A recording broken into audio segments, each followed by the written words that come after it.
now, the rest of the story. The 1948 Summer Olympics were only weeks away, and all Harry wanted to do was qualify. He'd learned the Olympic qualifying track meet was to be held July 10 in Evanston, Illinois, on the campus of Northwestern University. He entered the 110-meter hurdles. 25,000 spectators were gathered in the stadium that day. There was a semifinal race.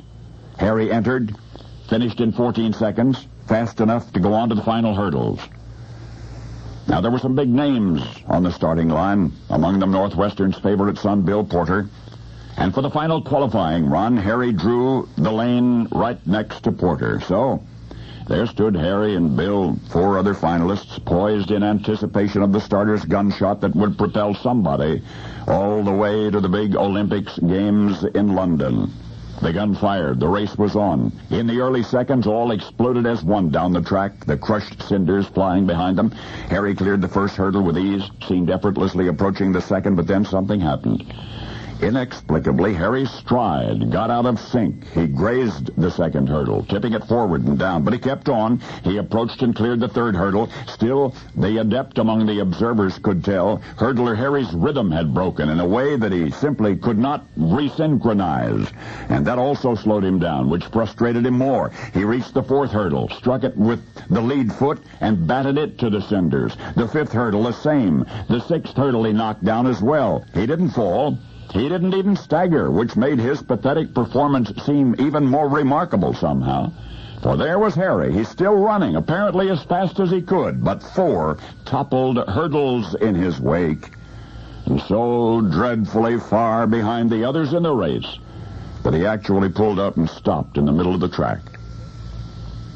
And even then, his awkward momentum carried him forward into the 7th hurdle, which he also knocked down. And when the cinders had settled, Harry stood there in the middle of the course, hands on hips, head down, as his 5 fellow competitors crossed the finish line with a spectacular surge of speed. So, clearly Harry was not going to the London Olympics as a hurdler, but this is the rest of the story.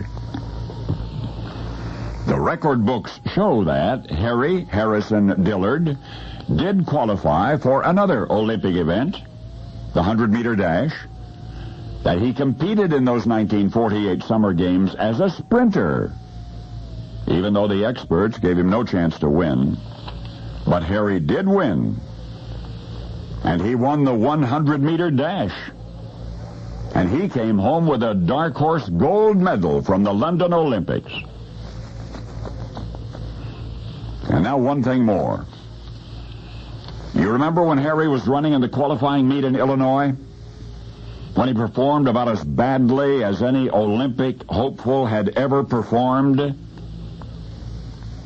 He, Harrison Dillard, the man least likely to grab the gold in the 100-meter dash, was actually the most likely to breeze to victory in the hurdles, because in the summer of 1948, Harrison Dillard, with 82 consecutive hurdling victories behind him, was indisputably the greatest competitive hurdler anywhere in the entire world. And now you know the rest of the story.